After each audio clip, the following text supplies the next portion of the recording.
Hola a todos. En la clase de hoy vamos a ver la economía del cambio climático basándonos en las ideas del Premio Nobel de Economía William Nordhaus. El camino que vamos a seguir va a ser primero ver los hechos, qué cosas están ocurriendo. Segundo, ver qué políticas se han llevado a cabo en las últimas 4 décadas. Tercero, por qué fallan esas políticas y qué otras políticas alternativas propone este autor. Entonces empezamos por los hechos. Los hechos avalados por la ciencia es que desde los principios de la revolución industrial las temperaturas media en el mundo ha subido 1,1 grados. Y ya esto, solo que haya subido esta temperatura, pues ha llevado a la aparición de muchos fenómenos indeseables, de enormes incendios, sequías en algunos lados, a veces inundaciones, ¿sí? Lo que ya los científicos habían previsto que ocurriría cuando se dieran estos aumentos de la temperatura. El segundo hecho es que la temperatura puede subir hasta 1,5 grados, 2 grados y medio, que es el objetivo que se marca ahora, para, si se estabiliza ahí, pues en fin, los desastres estarían controlados, pero a partir de 2 grados, respecto a los niveles iniciales de la revolución industrial, pues los problemas se multiplicarían y entramos ya en territorios desconocidos de todo lo que podría suceder. Y el tercer hecho es que la causa indiscutible de este aumento de la temperatura es la acción humana, es decir, la acción humana concretada en la emisión de gases de efecto invernadero como el CO2 o el metano, y que además de subir las temperaturas, pues está creando todas estas consecuencias indeseadas. Es decir, que se sabe lo que está pasando, la ciencia lo sabe perfectamente, se sabe las consecuencias y se sabe las causas. Luego estos son los hechos. El segundo punto es a ver qué políticas se están llevando a cabo en las últimas 4 décadas en el mundo y qué problemas tienen. Bueno, las políticas, básicamente, si las dividimos en 3, la primera es que el precio que tiene emitir toneladas de CO2 a la atmósfera es cero, prácticamente cero.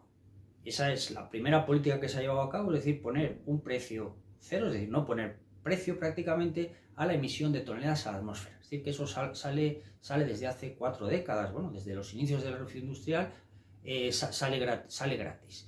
El segundo pilar de la política es la inversión en energías alternativas que permitan proveer a los países enteros de la energía suficiente sin necesidad de hacer esas emisiones dañinas para el medio ambiente y la naturaleza. Y las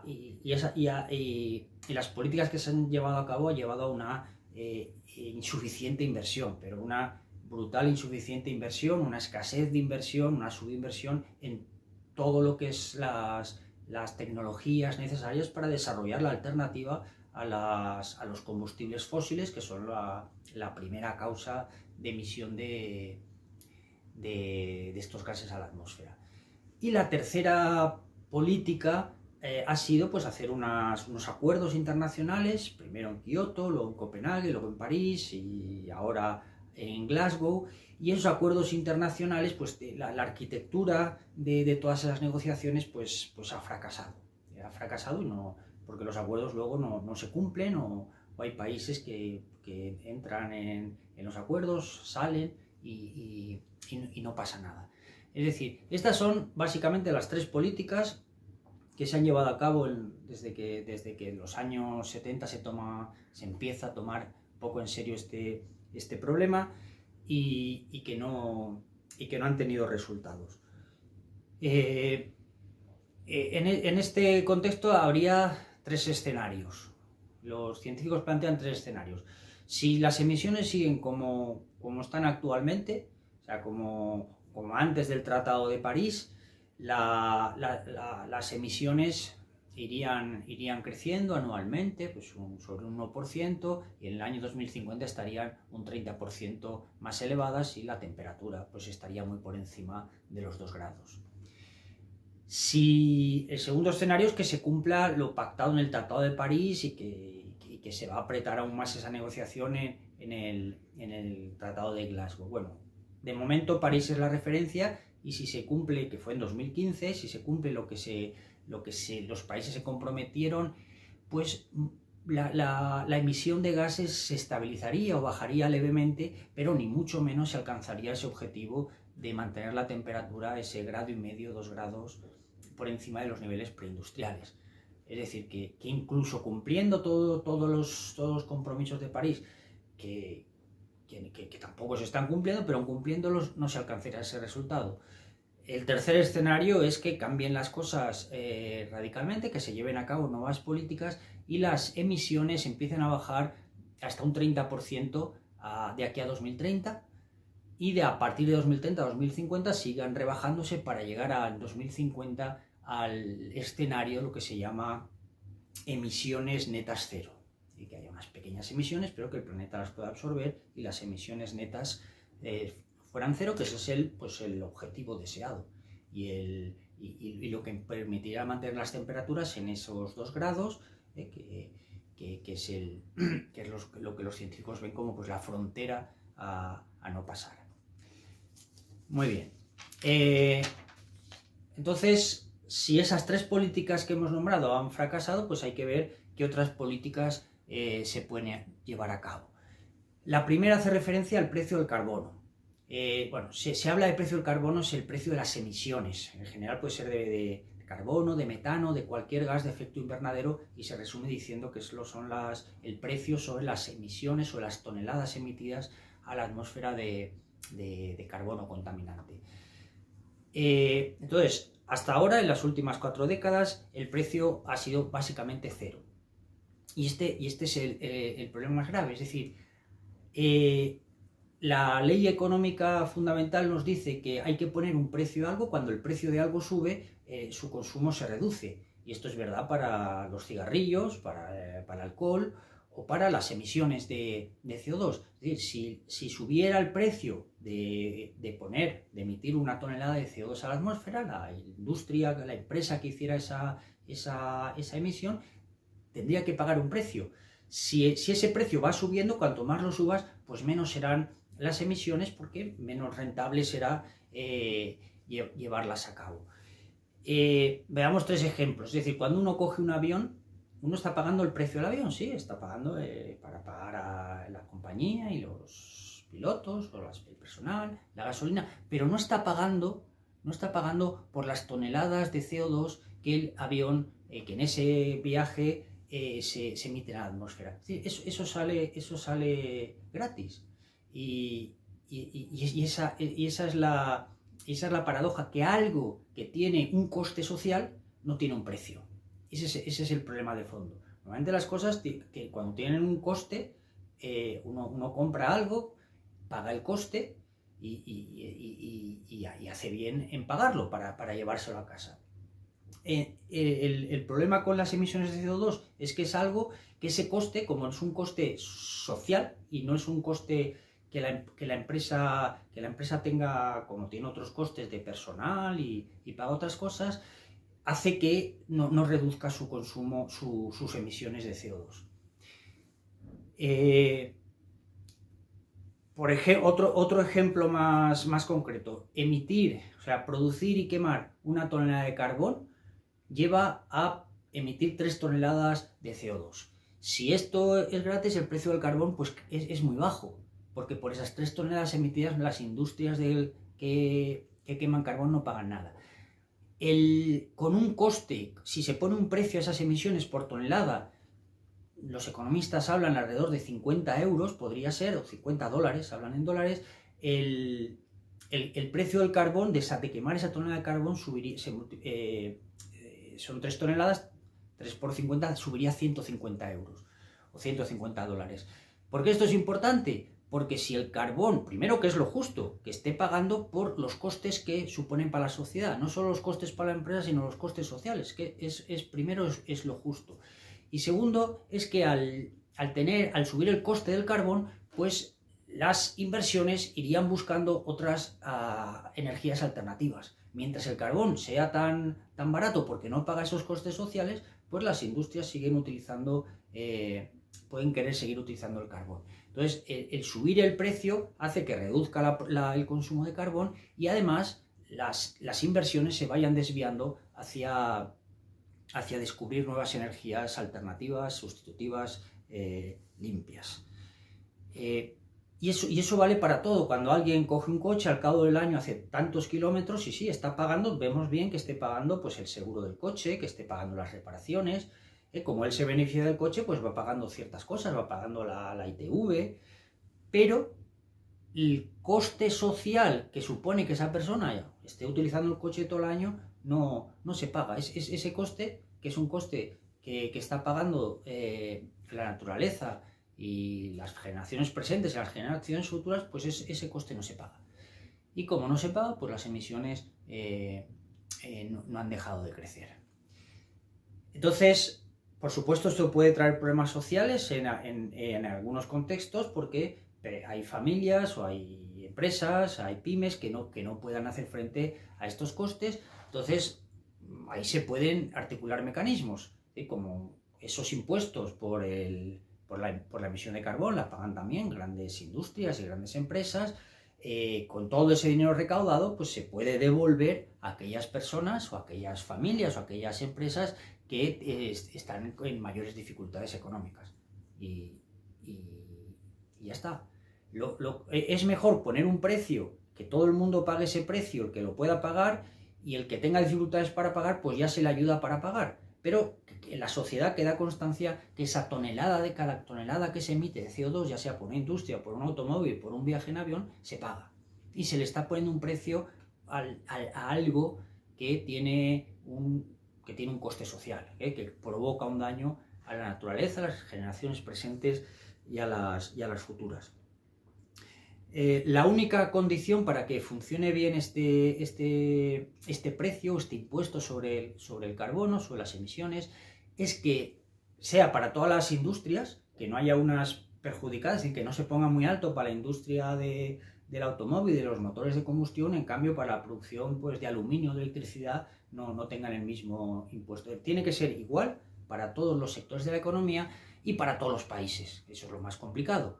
Y eso es lo que tienen, ahora veremos, reforzar los tratados internacionales. Pero cuantos más países entren en tener el mismo impuesto, o el mismo precio del carbono, pues mejor funcionará el sistema. De momento, el mundo, quien ha hecho más esfuerzos por introducirlo ha sido la Unión Europea, que tiene un sistema de algo parecido a ello, pero claro, la Unión Europea es una parte muy pequeña en el conjunto del mundo.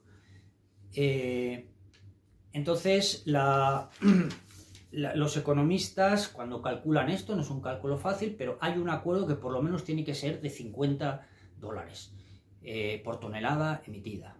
Y ir subiendo hasta en 2030 o 2050 alcanzar los 100, y ahí hay discusiones, y 100, 150, pero un precio muy elevado.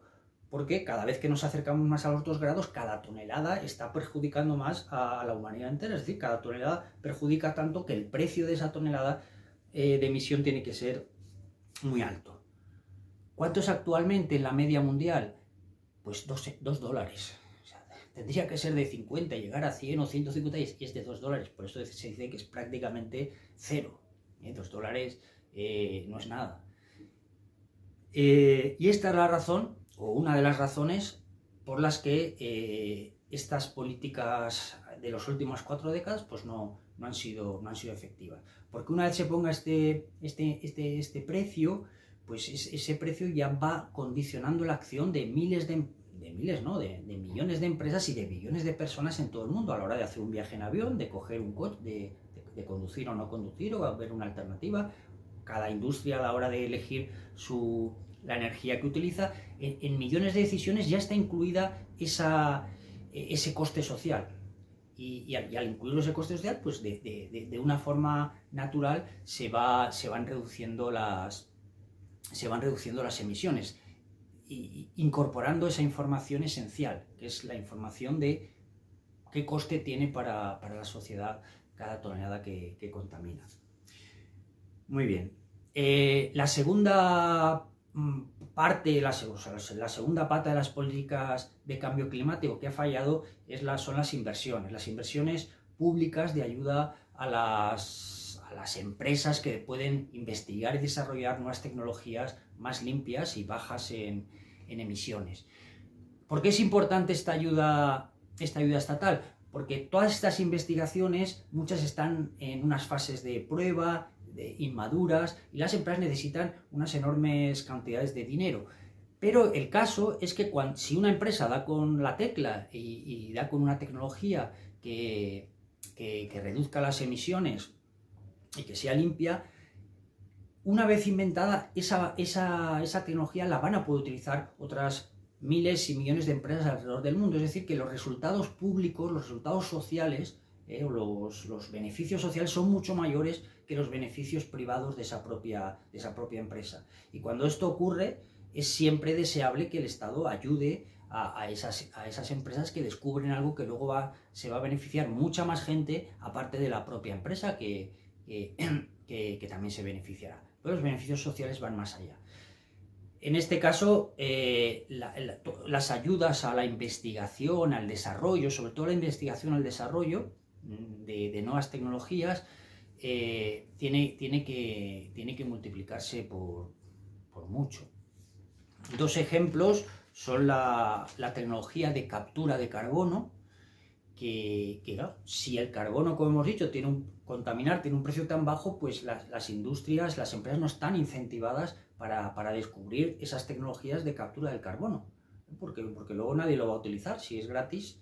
En cambio, cuando emitir carbono fuera muy caro, estaría mucho más interesante, las empresas tendrían mucho más incentivo en buscar tecnologías que capturaran el carbono. Y otro ejemplo sería la economía del hidrógeno. La economía del hidrógeno también está que no da el salto de desarrollarse por falta de inversiones y porque mientras el precio del carbón sea muy inferior, pues no puede competir. Entonces, está justificado estas inversiones. Por ejemplo, en Estados Unidos la insuficiencia de inversión se ve comparándolo con armamento, es decir, es 30 veces menor la inversión en industrias y en tecnologías no contaminantes que en armamento, ¿vale? Si eso pasa en Estados Unidos, que es la primera economía del mundo, pues ocurre lo mismo por todos los países. Luego, estas inversiones, estas ayudas del Estado a las inversiones en tecnologías limpias son necesarias porque si no hay una enorme subinversión, pero se calcula que la inversión debía ser como 300 veces el tamaño de la economía española. La inversión durante las próximas décadas alrededor del mundo. Y es muy pequeña. Los presupuestos de los gobiernos pues van a otras cosas, pero no van a esto. Y una vez estas industrias y estas tecnologías empiecen a funcionar y se vea que van a tener rentabilidad a largo plazo, el dinero privado, también los fondos de inversión, el dinero de la bolsa, es decir, Wall Street, se resume diciendo, pues Wall Street, el dinero busca rentabilidad. Y es decir, todo el dinero privado, todas las bolsas, los fondos de inversión que buscan rentabilidad, en cuanto vean que ahí hay rentabilidad, pues así funciona el capitalismo. Se empezarán a poner dinero para invertir en estas tecnologías y en industrias no contaminantes. Es decir, que el Estado, los gobiernos, lo que tienen que darles el primer empujón para ayudar en esas primeras fases donde es más necesaria la ayuda pública. Y luego, en cuanto empiecen a ser más rentables, porque el precio de las energías no contaminantes sea menor que la del carbón o que la del petróleo, que la del gas natural, las inversiones privadas pues ya irá llegando el resto del dinero. Y la tercera pata que falla del problema de las políticas son los acuerdos que hubo en Kioto, los acuerdos internacionales que ha habido en París y que ahora está habiendo en Glasgow. La arquitectura básica de esos acuerdos es que hay compromisos, pero esos compromisos que van haciendo los países son voluntarios. ¿Qué quiere decir que sean voluntarios? Quiere decir que si un país se retira de uno de estos acuerdos, como se retiró la administración de Donald Trump, o si un país incumple lo que ha firmado, no hay ningún tipo de sanción. Y al no haber ningún tipo de sanción, ocurre lo que se llama el problema del parásito. El problema del parásito es cuando alguien actúa como parásito, es que quiere beneficiarse de algo, pero sin asumir los costes. Entonces, cada país, es decir, si coges individualmente, India, China, la Unión Europea, Estados Unidos, tienen incentivo a comportarse como parásitos. Es decir, que los demás hagan el trabajo y las inversiones en reducir las emisiones, en invertir en nuevas tecnologías, y luego ellos se irán aprovechando de todo eso. Pero bueno, si cada país quiere actuar un poco como parásito y dejar de cumplir sus promesas y sus compromisos pero que el resto sí que lo sigan haciendo, bueno, pues todos bajan ese nivel de compromiso y al final se llega pues a los hechos iniciales que hemos comentado, que la descarbonización en los últimos 40 años prácticamente ha sido nula, y las emisiones no han parado de crecer. La alternativa que propone este premio Nobel, William Nordhaus, es que la organización, que estos tratados funcionen como funciona la Organización Mundial del Comercio. La Organización Mundial del Comercio es lo mismo. Muchos países hacen un compromiso de bajar los aranceles, pero si alguno lo incumple, tiene inmediatamente sanciones de todo el resto. Y las sanciones es que le suben los aranceles. Entonces, es decir, sí que hay un castigo, un castigo, pero claro y efectivo y real a quien incumple y trata de comportarse como un parásito. Pues tendría que haber, lo llama un club de países del clima, o puede ser una Organización Mundial del Clima que funcione como la Organización Mundial del Comercio. Y que funcionaría de la siguiente forma, con esto muy sencillas: si todos los países se comprometen a poner ese impuesto de 50 euros o $50 sobre las emisiones, la tonelada emitida de carbón, que iría subiendo luego hasta llegar a la cifra 100, 150 en el año 2050. Y, ¿vale? Hasta ahora sí, ese compromiso puede ser, pero ¿cómo hacemos que los países lo cumplan?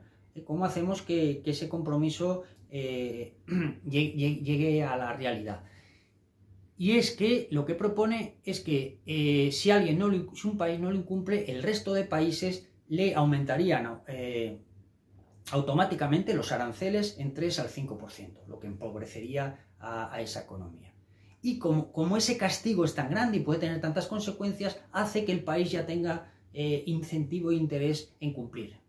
¿Sí? Y como ve además que todos van cumpliendo, pues ya no tiene tanto sentido comportarse como el parásito. Es decir, ya ese acuerdo empieza a ser viable.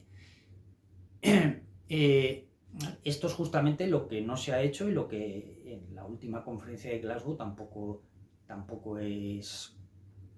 me parece que se vaya a hacer, pero pues por lo menos hay una alternativa aquí y una propuesta. Porque el caso es que el 80% de la energía mundial, el consumo de energía de empresas y hogares, industrias, aún es de los combustibles fósiles. Los combustibles fósiles es la primera causa de emisión de CO2 y metano a la atmósfera. Y eso es lo que calienta el planeta y eso es lo que puede llevar a grandes desastres. Entonces, la conclusión es que para cambiar esa tendencia, que en vez de que el 80% del consumo de energía sea de combustibles fósiles, se pase a lo contrario, a que el 80 y luego el 90 y luego llegando casi al 100% sea de energías limpias, no contaminantes o de baja utilización de carbón. Estos son las tres propuestas que hacen. Vamos a recordarlas. La primera es poner un precio a la emisión por tonelada de carbón, un precio de unos $50 que tendría que ir subiendo progresivamente y que además es eficiente porque las empresas van a empezar a cambiar sus comportamientos y a contaminar menos, y es equitativo.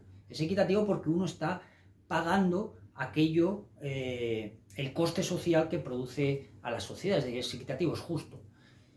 Y para situaciones de empresas o personas o familias que puedan tener problemas, porque necesitan, porque eso les subiría mucho los costes de sus empresas, pues ya se articulan mecanismos para devolver ese dinero y que no sean perjudicadas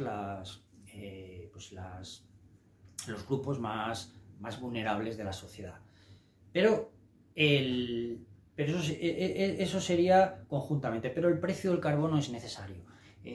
Lo segundo es subir las inversiones en tecnologías alternativas, ayudados por ese primer empujón del Estado en esas fases de maduración, de prueba, en que pueden fracasar las tecnologías y que el dinero ahí privado, el dinero de Wall Street y de las bolsas, pues no se atreve, porque los riesgos son muy altos. Entonces el Estado ahí es el que tiene que poner, los Estados tienen que poner ese dinero, y tiene sentido porque ese dinero, si estas tecnologías tienen éxito, de cada cuantas alguna tiene éxito, luego los beneficios se van a repartir y se van a expandir por todas las industrias, empresas, economías. Entonces, eso justifica esas ayudas. Y que luego, una vez esas tecnologías empiecen a ser competitivas frente al carbón, el petróleo, el gas natural, a las contaminantes, pues el dinero privado empezará a buscar ahí, como verá rentabilidad, pues